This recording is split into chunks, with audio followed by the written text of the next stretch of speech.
आपने देखा होगा चालू के फंक्शन में मैडम कितना प्यार दिखा रही थी। ओफो, मतलब आरती की बेटी को गोद में बिठा कर, मतलब मैडम ये है कि जैसे जैसे वक्त बीत रहा है ना, चीज़ों से और हालात से संभल नहीं रही हैं, सीख नहीं रही हैं, पहले से भी ज़्यादा और ज़्यादा ओवर द टॉप जाकर कर रही हैं। इतना क्रिटिसाइज़ करने के बाद, लोगों का इतनी सीख समझ देने के बाद भी सुधार आ नहीं रहा है। समझ नहीं पा रही है कि जो मेरे इर्द गिर्द रिश्ते लॉयल हैं मेरे लिए, एटलीस्ट मैं उन्हें बना कर रखूँ, उनको संजो कर रखूँ। फिर चाहे वो इनके साथ इनके लिए काम करने वाले लोग हों, फिर वो जो है इनकी फैमिली मेम्बर्स हों, फिर चाहे इनके खुद के माँ बाप हों, फिर चाहे जो को एक्टर्स हों जिनके साथ इन्होंने काम किया था। ऐसा ही कुछ और फिर से देखने को मिला। मैं वेट कर रही थी एक्चुअली कि ये दिन बीत जाए, उसके बाद ही मैं इस टॉपिक पर बात करूंगी, क्योंकि इनका भरोसा नहीं है कि कब जाग जाए। जैसे कि चालू जाग गई थी, वो क्या है और मैं किस टॉपिक पर बात कर रही हूँ, चलिए आपके साथ शेयर करते हैं। Hi friends, welcome back to my channel. Channel में न्यू है तो चैनल को सब्सक्राइब कर लें और साथ ही साथ बेल आइकन प्रेस कर दें, जिससे हमारे आने वाली वीडियो की नोटिफिकेशंस आपको पहले ही मिल जाए। आरती का कल बर्थडे था और आरती मतलब जो इनकी चालू की और मैडम की मैनेजर है, मतलब पहले वो मैडम की थी, फिर अब शायद जनाब की भी हैं और इनकी भी हैं, चालू की भी हैं। 2 साल से अब चालू की भी मैनेजर हैं। तो जो लोग आपके लिए इतना सब कुछ काम करते हैं, आपके पचके होने से बचाते हैं, आपको बहुत सारी चीज़ों से जो है ना दूर रखते हैं, प्रोटेक्ट रखते हैं, आप उन लोगों को कम से कम और कुछ ना सही तो एक खाली छोटा मोटा सा विश तो कर ही सकते हो, है ना, उनके बारे में सोच तो सकते ही हो। लेकिन मैडम को तो आदत है रिश्ते यूज़ एंड थ्रो करने की, फिर वो चाहे कोई भी हो। इससे पहले भी मैंने बताया था, एक बड़ा लंबा चौड़ा सा आरती ने पोस्ट डाला था। आरती का हुआ था सर्जरी, गॉल ब्लैडर सर्जरी, जो कि बड़ा क्रिटिकल प्रॉब्लम थी उनको। और जितने टाइम में नॉर्मली किसी भी पेशेंट को टाइम लगता है कि सर्जरी और रिकवरी और उसके बाद घर आने में, उनको ज़्यादा टाइम लगा इस चीज़ के लिए, जो कि उनकी पोस्ट से ही पता चला। तो कल आरती का बर्थडे था, मैंने कहा चलो दिन आने दो, हो सकता है कर दे। 11:30 बजे यानी कि 11:40 पर चालू अपनी ने स्टोरी डाली थी। भैया क्यों लगा दी थी, अगले दिन जब 12 बज जाते, दिन बीत जाता, अगली डेट हो जाती, तभी विश कर देती।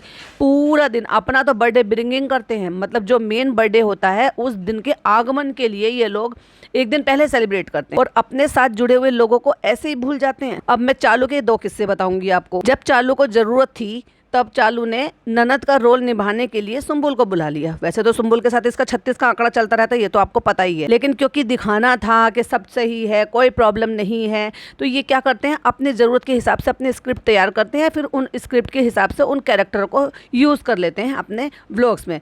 वही हमें देखने को भी मिला। हम सबको ये सब पता था कि ये कैसे किस तरीके से इनके साथ बिहेव करती है, कि अगर कोई भी चैनल चला ले तो उनसे फिर ये ऑटोमेटिक दूरी बना लेती है।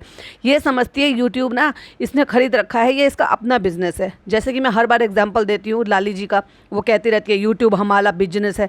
अरे भाई, यूट्यूब किसी के बाप का भी नहीं है, कोई भी कुछ भी कर सकता है, वो अपना काम कर रही है। लेकिन फिर भी इनकी अंधभक्ति वाली जो बहुत सारी ऑडियंस है ना, बदतमीज जाहिलपना दिखाते हैं और वहाँ जाकर उसको कंपेयर करते हैं, जबकि चालू से उसका कोई लेना देना नहीं। देखो भाई, वो अपना क्रिंज कंटेंट दिखा रही है या जो भी कुछ दिखा रही है, झूठ दिखा रही है, गलत दिखा रही है, आप उसको उस चीज़ पर जज करो। आप उसको चालू से कंपेयर कर जज कर रहे हो तो ये तो गलत बात हो गई ना। उसने झूठ बोला है, उसने गलत दिखाया है, ओवर द टॉप कर रही है, क्रिंज पना कर रही है, जो भी कुछ कर रही है, जो उसके कंटेंट में आपको सही या गलत दिख रहे हैं उस पर आपको बोलने का पूरा अधिकार है। जैसे कि मैं हमेशा कहती हूँ, ये भी जो भी आप पब्लिक डोमेन पर अपलोड करते हो, फिर चाहे वो मूवी हो, वेब सीरीज़ हो, फिर आपका व्लॉग्स हो, कुछ भी हो, उस पर जब आप पब्लिक को बेच रहे हो, उन व्यूज़ से आप पैसा कमा रहे हो, तो पब्लिक को पूरा राइट बनता है सही को सही और गलत को गलत, या अपनी ओपिनियन भी शेयर करना। रिएक्शन चैनल वालों को भी इसलिए यूट्यूब ने ये एक कैटेगरी दी है, क्रिटिसिज्म के लिए भी एक कैटेगरी है, रोस्ट के लिए भी एक कैटेगरी है। लोग तो कैसे कैसे शब्द यूज़ करते हैं भाई साहब, गालियाँ तक निकालते हैं। लेकिन वही वाली बात है, तुम जैसा करोगे, जैसे तुम्हारा हिसाब किताब बनता है, जैसा तुम्हें आदत है, जो या तुम्हारा इन्वायरमेंट जैसा है वो दिखता है। बहुत सारे लोग होते हैं वो बहुत तरीके से रोस्ट करते हैं, बिलो द बेल्ट जाकर भी रोस्ट करते हैं। लेकिन मेरा ये बात समझाने का मतलब ये है कि यूट्यूब ने ही एक कैटेगरी बनाई है रिएक्शन और रोस्ट के चैनल की। उसमें बहुत सारी गाइडलाइंस दी हुई हैं, बहुत सारी चीज़ों के लिए अलाउ किया गया है। इसलिए कुछ व्लॉगर्स या कुछ ऐसी चीज़ें वो आपको कुछ भी हार्म भी नहीं पहुंचा सकती, क्योंकि जिस प्लेटफॉर्म पर उनका कंटेंट अपलोड है, उसी प्लेटफॉर्म पर दूसरों का कंटेंट अपलोड है। और अगर रिएक्शन चैनल वालों को ये इतनी परमिशन दी गई है बाय यूट्यूब कि आप कितना किसका पोर्शन आप यूज़ कर रहे हो दिखाने के लिए, तो वो फाइन गाइडलाइन में आती है। तो ये तो हो गई एक अलग बात। लेकिन अगर आपका चैनल भी नहीं है और आप किसी को क्रिटिसाइज कर रहे हो कमेंट बॉक्स में या कैसे भी, उसमें आप उनके कंटेंट के बिहाफ पर ही तो क्रिटिसाइज करोगे ना, कंपैरिजन तो नहीं करोगे। क्यों? जस्ट बिकॉज क्योंकि वो उसकी ननद है और तुम उसके अंधभक्त हो, इसलिए तुम उसको गलत सलत जाकर बोलोगे। चलो वो उसकी बात फिर बाद में करेंगे।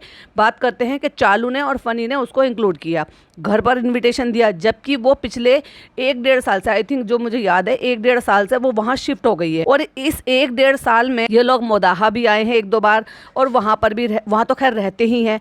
कब आपने देखा कि ये अपनी ननद के घर विजिट करने के लिए गई है? भाई जब एक गाँव के लोग होते हैं ना और किसी और सिटी में साथ में रहते हैं, उनको तो ऐसा लगता है कि जैसे हम अपने घर में रह रहे हैं, हमारे घर के अपने मेंबर यहाँ पर रहते हैं। उस लड़की को तो अपना मायका फील होना चाहिए था फनी के घर में, उसको अथॉरिटी इजाजत इस चीज़ की, प्यार मोहब्बत ये सब चीज़ मिलना चाहिए था कि जब उसका मन करे वो आ जाए। क्योंकि जब आप सिटी बदलते हो ना तो ऐसा लगता है कि भाई हम अपने घर से कितने दूर हैं। लेकिन अगर आपका कज़न, ब्रदर, सिस्टर कोई भी रिश्तेदार अगर आसपास रहते हैं ना, तो उनसे हमें इतना सहारा मिलता है कि बस पूछो मत। ये जनाब जो यहाँ पर आए थे मुंबई, जब ये आ गए थे, तो ये क्या ऐसे आपको क्या लग रहा है कि आते के साथ इनको किराए पे मकान मिल गया, इनको रहने का लग्जरियस स्टाइल मिल गया, इन्होंने अंधाधुंध पैसा कमा लिया और यहाँ पे जम गए? नहीं, ये भी एक रिश्तेदार के यहाँ पर आए थे। और जो कि हमें आमिर जहांगीर से पता चल गया था इन सारी चीज़ों का कि उनके मामू हैं, जिन मामू के थ्रू ये उनके घर में रह रहे थे। और वहाँ रहकर जब इन्होंने काम ढूंढा, क्योंकि जब आप स्ट्रगलर होते हो ना तो बाहर भटकना, घूमना फिरना सब कुछ पड़ता है। फिर अगर उसने पे जब आपको खर्चा पानी और इन सब चीज़ों की भी ज़रूरत होती है, तो रहना सहना खाना ये सब कुछ के लिए भी आपको बहुत मतलब सारी चीज़ों के लिए खर्चे उठाने पड़ते हैं। लेकिन अगर आपको वहीं रहने का इंतज़ाम मिल जाए, घर जैसा इन्वायरमेंट मिल जाए, खाना टाइम पर मिल जाए, तो भाई साहब क्या बहुत बड़ी बात है। तो फिर स्ट्रगलर के लिए तो ये बहुत बड़ी नेमत की बात हो जाती है। लेकिन फिर दगाबाजी करो और नमक हरामी बना कर दो, तो ये तो और भी गलत बात है कि जब जिनके घर में ये इतने टाइम तक रहे, बहुत लंबे टाइम तक रहे वहाँ पर, क्योंकि पहले एक सीरियल आया, फिर इनका जो दूसरा सीरियल था वो यही वाला था। तो जब ये वाला सीरियल मिल गया था तो उस दौरान इन्होंने वहाँ पर मैडम से मिल गए। जब मैडम से मिल गए तो इनका ये चालू हो गया। और उस दौरान जब जनाब को वो सीरियल से निकाला गया और उसके बाद वो घर आ गए, जब वो घर आ गए हैं तो फिर तो मैडम ने जब उनको बुलाया है तो परमानेंट अपने साथ सेटल होने के लिए ही बुलाया। फिर तो उनको इंतज़ाम मिल गया था, तब उन्होंने मामू का घर छोड़ा। जब इनको ये भी पता चल गया था कि जिन मामू के घर में ये इतने दिन से परिवार की तरह से रह रहे थे, उन्हीं मामू का इंतकाल हो गया, तो ये गए भी नहीं थे। ऐसे भी लोग होते हैं। तो इन लोगों की ना आदत पड़ चुकी है लोगों को यूज़ करने का, फिर उनको फेंक देने का। फिर चाहे वो किसी भी केस में ले लो, फिर चाहे इनके मामुओं के लिए ले लो कि जब वहाँ पे शादी करने जाना हो, कोई फंक्शन करने जाना हो, तो उन्हीं मामुओं से हेल्प लेते हैं। वरना मुदाहा में आपको लगता है कि दुकान दर दुकान जाके ये सामान जुटाएंगे, दुकान दर दुकान जाके ये टेंट और कुर्सियों का इंतजाम करेंगे, करते हैं ना ये सारे काम। लेकिन उन मामुओं ने ही और उनके बच्चों ने ही ये सारे काम कर दिए हैं। लेकिन जब उनको जरूरत थी तब उनको यूज़ कर लिया। फिर चाहे दादी का फातिहा लगाने के लिए, फिर चाहे जनाब मैडम की शादी के लिए, फिर चाहे चालू की शादी के लिए। और आज अपना काम निकल गया, अब कोई काम धंधा है नहीं और वहाँ जाने का जनाब का कुछ बनता नहीं है, क्योंकि चालू का ससुराल है तो इसलिए तो चालू को जाना पड़ेगा। तो जनाब ने अपने हिसाब से अपने मुँह मोड़ लिया। अब तुम अपने रास्ते और हम अपने रास्ते, रिश्ते खराब हो तो कोई बात नहीं। लड़ाई तो एक मामू से हुई थी ना, चलो मैंने ये कहा कि चलो भाई उनके बेटे से, एक बड़े मामू जो है उनके बेटे से हुई थी। बाबू मामू से आपकी क्या लड़ाई झड़ाई थी? दूसरे मामू से आपकी क्या लड़ाई झड़ाई थी?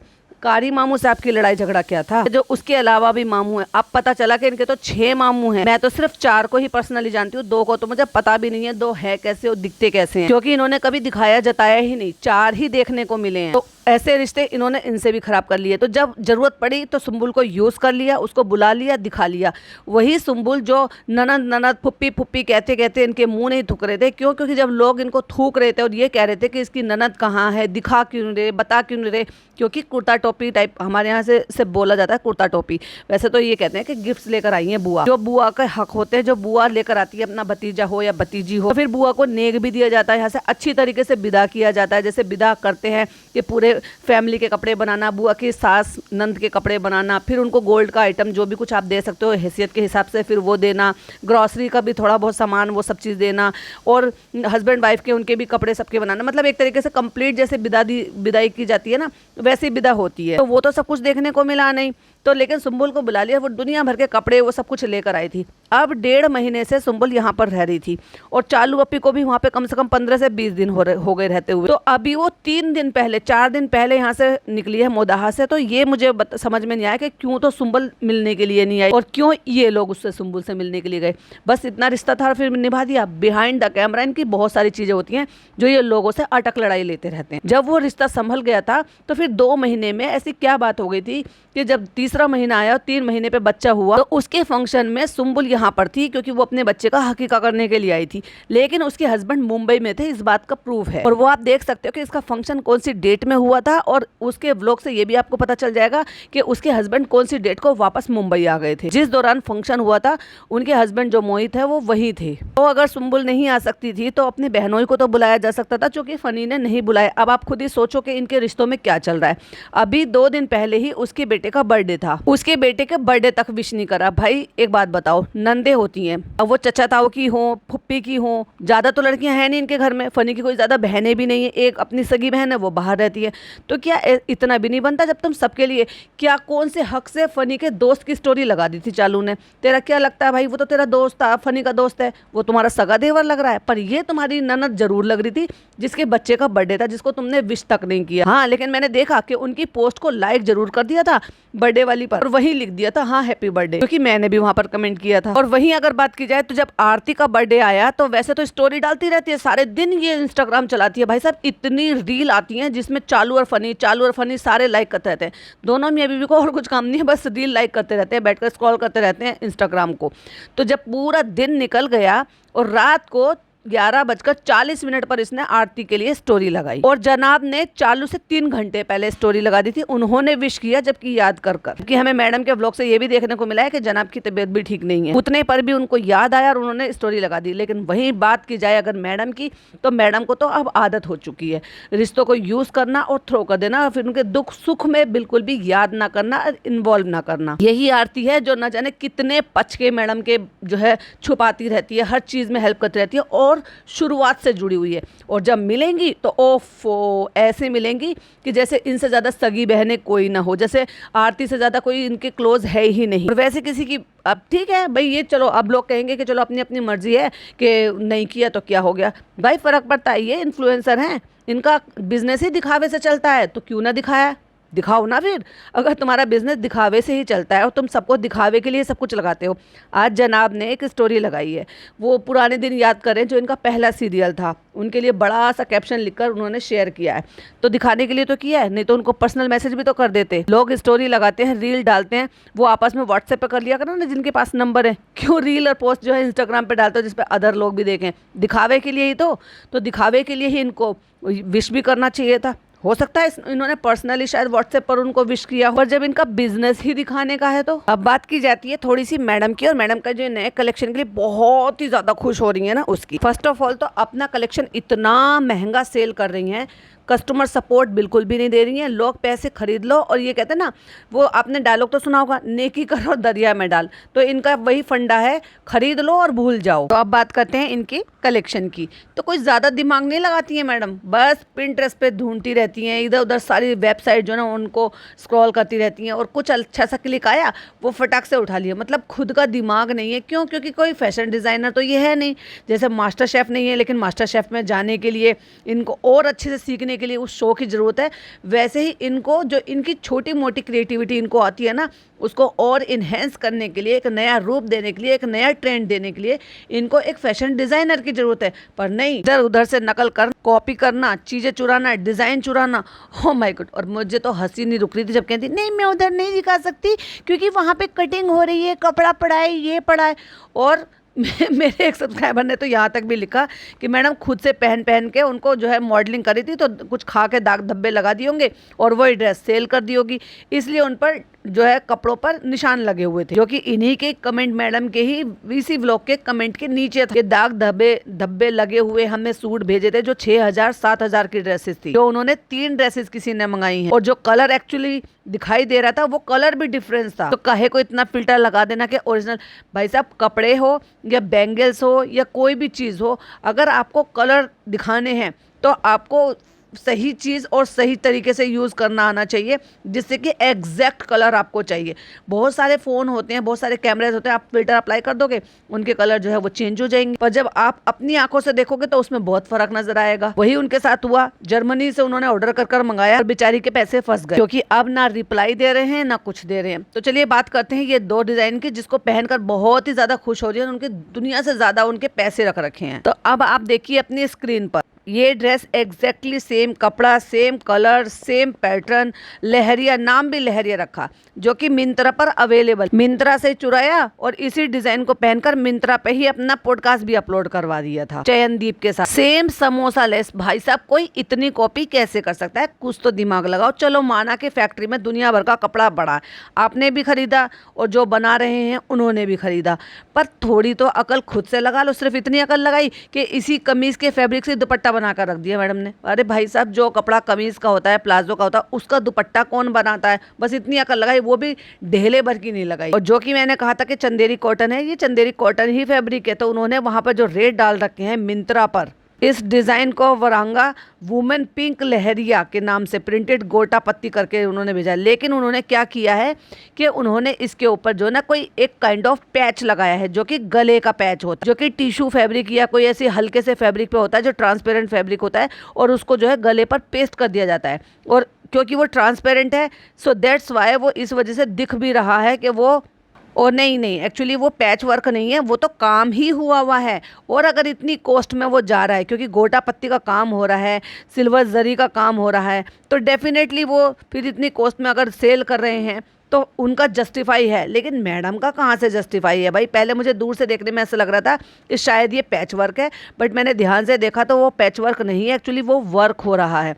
क्योंकि जब आप उस साइट पर सर्च करोगे और ये देखोगे और उस वेबसाइट पर पहुँचोगे Myntra.com पे, और यही लहरिया वाला जो मैं वरांगा वुमेन पिंक लहरिया के नाम से जो नाम बता रही हूँ, और जब आप उसको गले पर टच कर देखोगे तो वो इतना जूम हो जाएगा कि आपको लिटरली ऐसा लगेगा कि बिल्कुल कितना क्लोज आ गया है चेहरे का, मतलब कपड़े का जो जालियां बनी हुई है वो तक दिखाई दे रही हैं। तो पता चल रहा है कि ये पैच नहीं है, ये कपड़े पर ही वर्क हो रहा है। यानी कि जो कढ़ाई हो रही है, गोटा पत्ती की पत्तियां लगी हुई है, समोसा लेस लगी हुई है, बॉटम का उन्होंने अलग से दिखाया हुआ है कि किस तरीके से उन्होंने एक्चुअली शरारा पैटर्न टाइप का बनाया, तो जिसमें जो है वो निकर पैटर्न हिसाब से जो बनाते हैं ना, कि पहले आपको जो है घुटने तक की वो पहले बेल्ट लगाएंगे, फिर उसके बाद आपकी प्लेटें डाल के वो घेर बड़े करने के लिए नीचे से वो गरारा पैटर्न होता है वैसे तो। और वही एग्जैक्टली जो दुपट्टा होता है, दुपट्टा उन्होंने दुपट्टे वाले कपड़ा ही रखा है, यानी कि इसमें का कपड़ा नहीं बनाया। और मैडम ने ये दोनों ही चीजें डिक्टो कॉपी मार ली, मतलब उसमें समोसा लेस भी लगा ली, वो भी कॉपी मार ली। भैया कुछ तो अपने दिमाग लगा लेते। माना कि आपको लेस करने का बहुत ज़्यादा शौक है, तो लेस तो कम से कम दूसरी बना लेते जो वहाँ पे था।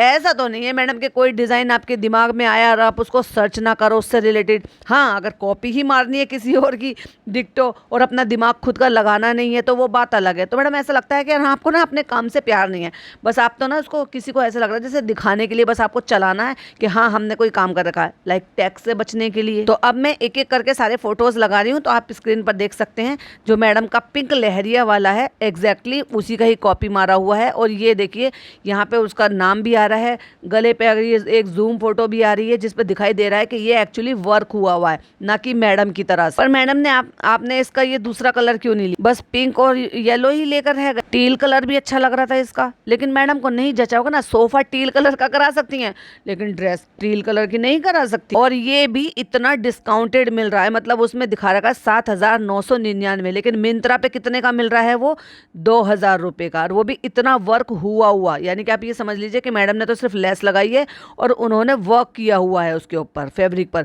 उसमें वर्क करने में भी अपना खर्चा भी आता है, काम भी करवाना पड़ता है एडिशनल किसी से। और ये एग्जैक्टली बिल्कुल येलो कलर ले लिया। और मैडम ने कितना सस्ता काम किया है कि उसकी जो है बैल बाजू बना दी है, जबकि ओब्वियसली वो बैल बाजू से आप घर के काम नहीं कर पाओगे, बस फैशन ही फैशन रख पाओगे। नीचे इतना चौड़ा सा ऐसे प्लाजो बना दिया है, उनका शरारा शरारा पैटर्न है, यानी कि वो जो एक लेयर होती है फिर दूसरी लेयर होती है और वो जो चुन डालकर जो वो घेर बनाने के लिए करते हैं।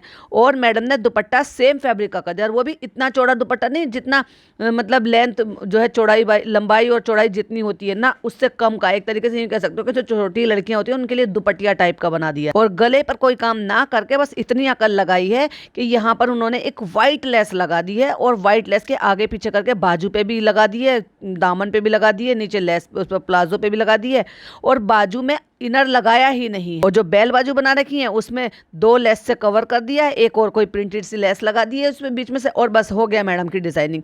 मैडम ये डिजाइनिंग ना आजकल गांव में भी नहीं करते, जो गांव की लड़कियां सिलाई करती है ना, इतने बेहतरीन बेहतरीन डिजाइन बनाती हैं वो। और सबसे ज्यादा हंसी वाला पार्ट पता है कौन सा है? कि यही लहरिया पहन के मिंत्रा का ही डिजाइन चुरा के और मिंत्रा पे ही जाके पॉडकास्ट बना लिया और उसी पर अपलोड करवा दिया। वाह मैडम, क्या चोर हैं आप। दूसरों को इतने महंगे महंगे कपड़े बेचती हैं मैडम, और खुद 550 तक की कॉस्ट के कपड़े खरीद कर पहनती हैं। एक्चुअली जो ड्रेस पहनकर मैडम शॉपिंग करने के लिए गई थी, मैं पहले आपको वो दिखाना चाहती हूँ, तो एक बार जरा कैमरे पर अपने फ़ोन पर निगाह डालिए। मैं कुछ स्क्रीनशॉट लगा रही हूँ। ये है वो पिक्चर जो मैडम की, ये मैडम की पिक्चर्स हैं जब मैडम मॉल में शॉपिंग कर रही थी। अब एग्जैक्टली ये सूट जो आपको मैडम के पास दिखाई दे रहा है या मैडम ने पहने हुए दिखाई दे रहा है, अब अगली पिक्चर देखिए, है ना एग्जैक्टली सेम सूट बिल्कुल। और आपको अमाउंट भी इसमें दिखाई दे रहा होगा, और ये भी दिखाई दे रहा होगा कि मीशो पे मिल रहा है ये। और एक ही नहीं, अलग अलग मॉडल ने पहन रखा, और देखा जाए तो और भी कई सारी वेबसाइट्स पे ये सूट है। चलो ये तो हो गया मीशो की बात, कि भाई मीशो पे तो चलो कम भी मिलता है, नकली भी मिल जाता है, या फिर कॉपी फर्स्ट कॉपी भी तुरंत मिल जाता है। पर अगर दुपट्टे का डिजाइन भी आप देखोगे तो एग्जैक्टली बिल्कुल सेम है जो मैडम ने पहना हुआ है। लेकिन वही बात करें कि मिंत्रा पे, क्योंकि मैडम मीशो पे क्यों जाएंगी, मिंत्रा पे जाएंगी, तो चलो भाई मिंत्रा की भी बात कर लेते हैं। ये सूट मिंत्रा पर भी अवेलेबल है सेम बिल्कुल, हैथवी क्रिएशन के नाम, और वहां पर भी सिर्फ 1035 का है। तो मैडम खुद के सूट जो है, जो मतलब कॉटन के सूट हैं, बिल्कुल एकदम मतलब घर में पहनने लायक सूट हैं, वो सूट भी मैडम के 2500 रुपये से स्टार्टिंग है। और खुद बाहर जाने के लिए, मार्केट जाने के लिए, अपने ऑफिस जाने के लिए ये 1000 वाला सूट पहन रही हैं। अब बताओ ये कहाँ की इंसाफी है भाई, ये तो सरासर नाइंसाफी है ना। अगर आपको वाकई में अपने हुनर को, अपने काम को आगे लेके जाना है और यही इसी को ही प्रोफेशन बनाना है, तो भाई थोड़ी सी शिद्दत से लगो, थोड़े से जो उनके काम के जानकार लोग हैं उनको जोड़ो, उनकी हेल्प लो, उनको जॉब पे रखो, सही तरीके से करो। पैसे की तो कमी नहीं है आपको, 5 लाख रुपए का फर्नीचर खरीदने की जरूरत ही क्या है अगर आपको अभी पैसों की किल्लत पड़ रही है, जबकि आप नया नया बिजनेस सेटअप कर रहे हो। कहते हैं अभी और इंशाल्लाह आगे बढ़ेगा तो और करेंगे, और होगा तो जगह ज़्यादा ले लेंगे, ये ले लेंगे, वो ले लेंगे। तो भाई अपने बिजनेस से बढ़ाओ ना, अपने बिजनेस में पैसा लगाओ। तुम अपने बने बनाए इस घर में, जिसको अभी तुमने 2 साल पहले ही रेनोवेट कराया है, और 6 महीने पहले तुमने सोफ़ा फिर से ठीक करवाया, उसका फैब्रिक चेंज करवाया, तो क्या ही उसमें कुछ तुम्हें वो बोझ दे रहा था? उसको ना करा के अगर आप यही पैसा जो अब वेस्ट कर रहे हो, जबकि ज़रूरत नहीं है कि आपको ये चेंज करने की, तो वो अपने बिजनेस में लगाओ ना, जिससे कि और ज़्यादा अर्निंग सोर्स हो सके या और ज़्यादा अर्निंग हो सके। तो जो आपका अर्निंग सोर्स है उसमें पैसे डालो, जिससे कि आगे के लिए और बेहतरी हो सके। पर भाई साहब इनका फंडा अलग है, ये लोगों को बेवकूफ़ बना रहे हैं। वो कैसे बना रहे हैं? क्योंकि ये काम हिल्ला सिर्फ दिखाने के लिए, वेयर हाउस, टीम, ये सब कुछ दिखाने के लिए है, आने जाने के लिए। क्योंकि अगर वाकई में किसी को यही चाहिए कि भाई यूट्यूब का पता नहीं कब तक का, कुछ पता नहीं है, कुछ भरोसा नहीं है, हमें एक अपना जो है अलग से कुछ काम डालना है या अर्निंग सोर्स खड़ी करनी है, तो उसके लिए इंसान पूरी शिद्दत के साथ लग जाता है और पूरी वफादारी निभाता है। वफादारी तो इनकी नजर आ ही नहीं रही है। अगर वो जर्मनी वाली कमेंट कर रही है तो ये कोई नई आईडी नहीं है इसको शेयर करने के लिए कि भाई ये जुमा 8 दिन पहले आईडी बनाई हुई हो या 1-2 दिन पहले बनाते हैं लोग, ऐसे करते हैं ना। मुझे बहुत सारे कमेंट आते हैं, तो मैं क्या करती हूँ, ज़्यादातर कोई भी कमेंट किसी भी टाइप का आएगा, अच्छा आएगा, मेरे फेवर में आएगा, नहीं फेवर में आएगा, तो बस मेरी एक आदत हो गई है उसको आईडी को टच करने की और ये देखने की कि भाई ठीक है ये नया अकाउंट बना हुआ है या पुराना अकाउंट बना हुआ है। तो मेरी आदत है देखने की, इसलिए मैं कोई भी ऐसा कमेंट मुझे कुछ शेडी लगता है या कुछ ऐसा लगता है तो मैं हमेशा ही चेक करती हूँ। तो मैंने ये भी चेक करा, एक ही कमेंट था। फॉलो तो ये डेफिनेटली करते थे, 3 साल से इनका अकाउंट है, तो ज्यादा दिन ना से 3 साल से तो वो फॉलो कर ही रही होंगी। ट्रस्ट होगा, पसंद होंगी मैडम, तभी मैडम की जो ड्रेसेस है वो उन्होंने बाय भी की होंगी। और अगर वो ये बता रही हैं कि मैंने कितने तक के अमाउंट की ड्रेसेस ली हैं और मैं कहाँ से हूँ, तो ऑब्वियसली मैडम को पता होगा जहाँ मैडम ने डिस्पैच की होंगी। क्योंकि जब आप ऑर्डर प्लेस करते हो तो उसमें आपका नाम आता है, आपके नाम से बिल बनता है, कहाँ डिस्पैच हुआ वो भी होता है, कौन सा आइटम है वो भी होता है, कितने अमाउंट का वो सभी होता है। तो ऑब्वियसली मैडम को पता ही होगा। और वो कमेंट अभी भी वहाँ पे है, हटाया नहीं गया है। तो क्या मैडम ने वो पढ़ा नहीं है? और इस तरीके से आप कैसे बिजनेस रन कर पाओगे भाई अगर लोग इसी तरीके से परेशान होंगे तो क्या गारंटी है कि फिर आगे आपका जो बिजनेस है वो सरवाइव कर पाएगा या नहीं कर पाएगा। एनीवे मैडम का जो ये दोगलापन है, या यूं कह लो कि ये जो आदत है चीजें चुराने की, डिजाइन चुराने की, कुछ नया ना करने की, अगर कर ही रहे तो शिद्दत से करने की, या कुछ ही दिन में इसको बंद करने का इरादा है, जैसे बहुत सारी चीजों को हाथ डाले और फिर फाड़ डाले, मतलब वो जनाब का गाना। ये क्या कुछ दिन में बंद करने वाली हैं, जैसे कि उन्होंने उस लड़की से, डिजाइनर से ये कहकर उसको हटाया कि हम तो डिस्पैच कर रहे हैं इसको। और अगर डिस्पैच नहीं करना था, बंद नहीं करना था, तो फिर पूरी शिद्दत के साथ नई जगह लेना, नई टीम खड़ी करना, उनके लिए नाश्ते पानी सब कुछ करना, वहां जाकर दिखाना, ये सब कुछ, ये सब चौचले क्या है अगर आपको काम को ईमानदारी से करना ही नहीं है। और फिर ये डिजाइन इतने सिमिलर कैसे हो गए भाई साहब? अब आप क्या लोकल जगह से कपड़े उठा रहे हो जहां से सब उठा रहे हैं, या फिर मतलब सूरत में सिर्फ वो इतने कपड़े हैं कि भाई वो बस वो 2-3 फैक्ट्री हैं और वही लोगों को दे रहे हैं और वही मार्केट में घूम रहे हैं? यह मैडम का दिमाग सिर्फ इतना ही चल रहा है जितना मिंत्रा वालों का चल रहा है। डिजाइन भी देख लिया, सेम फैब्रिक भी देख लिया, ज्यादा दिमाग लगाना ही नहीं है। और लेस तो है ही मेरी सबसे अच्छी फेवरेट, बस लेस लगा दो और डिजाइन बन गया। एनीवे आपका क्या कहना है प्लीज कमेंट में जरूर बताइएगा। वीडियो पसंद आए तो लाइक शेयर कीजिएगा, चैनल पे पहली बार आए तो सब्सक्राइब कीजिएगा। फिर मिलती हूँ एक और नई वीडियो के साथ। टिल देन बाय बाय, अल्लाह हाफिज, टेक केयर।